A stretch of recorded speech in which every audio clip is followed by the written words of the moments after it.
in the FTX collapse. A New York federal jury finds the crypto exchange's founder guilty of stealing billions of dollars from customers. The photo. I'm Tyrone Bowman. This is Tyrone Bowman Tonight. According to the Wall Street Journal, FTX founder Sam Bankman-Fried was convicted Thursday of stealing billions of dollars from customers of the doomed crypto exchange in what prosecutors called one of the biggest financial frauds in U.S. history. The verdict, delivered by a New York federal jury, capped the stunning fall of the one-time crypto king whose shaggy-haired boy genius persona helped catapult FTX into a powerhouse trading platform that sponsored sports teams and ran glitzy ads featuring football great Tom Brady, model Gelsey, Buchan, and comedian Larry David. The crypto exchange abruptly crashed a year ago with customers losing billions of dollars. Bankman-Fried, 31 years old, was indicted in December 2022 and agreed to leave his home in the Bahamas to face an array of fraud charges. Near the end of the month-long trial, Bankman-Fried took the risky move of testifying in his own defense. Jurors who walked stoically into the courtroom reached their verdict after just a few hours of deliberations. They found him guilty of all 7 counts he faced. Bankman-Fried, who stood and faced the jury, cast his head down after the verdict was read.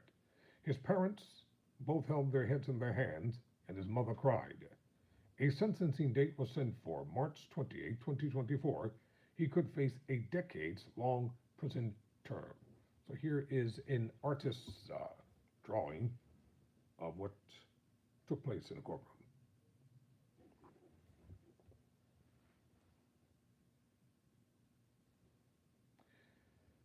We respect the jury's decision, but we are very disappointed with the result, said Bankman-Fried lawyer Mark Cohen.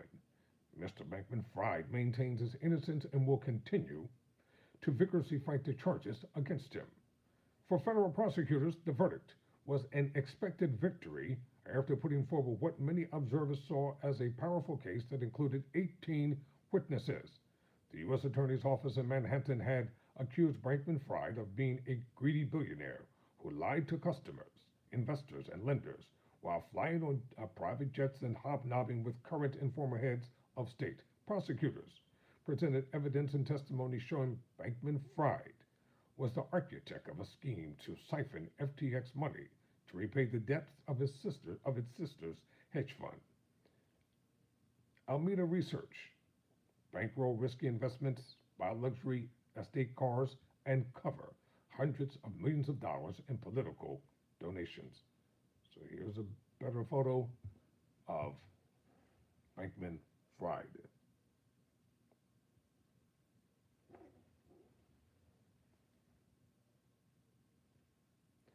His closest former allies took the stand as government witnesses and testified that Bankman-Fried directed them to commit crimes, including secretly changing FTX's code to allow Alameda to borrow virtually unlimited amounts from the exchange. Caroline Ellison, the government star witness and Bankman-Fried's ex-girlfriend, told jurors that while she was the chief executive of Alameda, he instructed her to doctor balance sheets to fool the hedge fund's lenders. The lying and the stealing left her in a constant state of dread, she said. Bankman-Fried's lawyers argued he wasn't the movie villain prosecutors described him as, but a math nerd and entrepreneur trying his best to build a business in an emerging industry. In the real world, unlike the movie world, things can get messy, Cohen told the jury. So this is his ex-girlfriend here, and the prosecutor's star witness.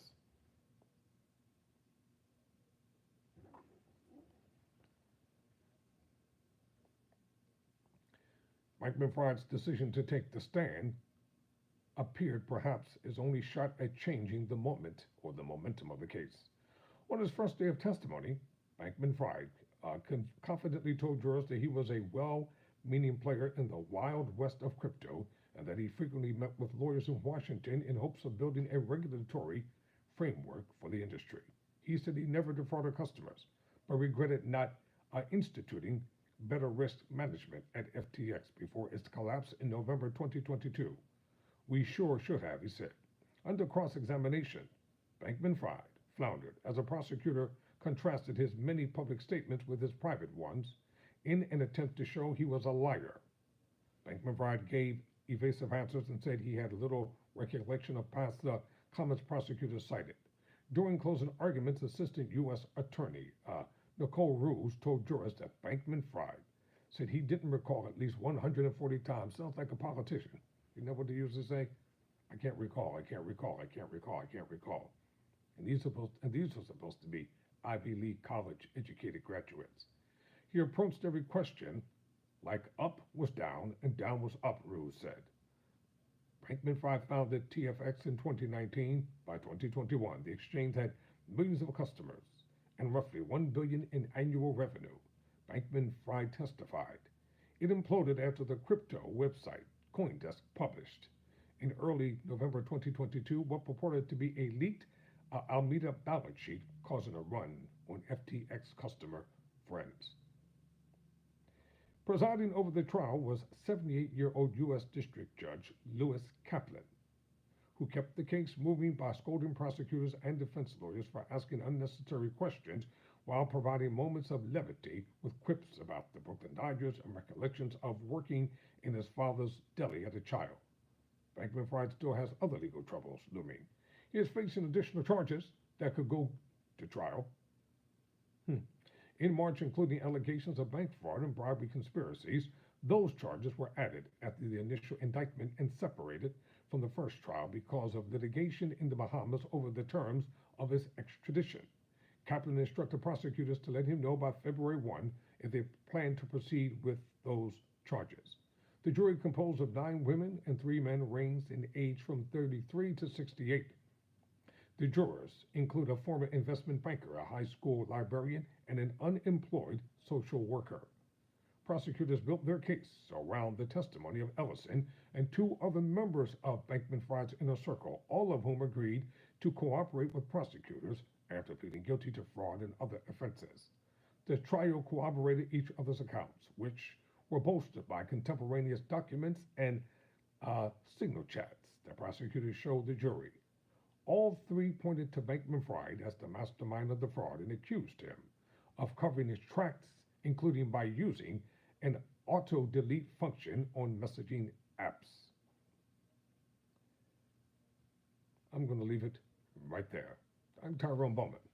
Never surrender, never quit.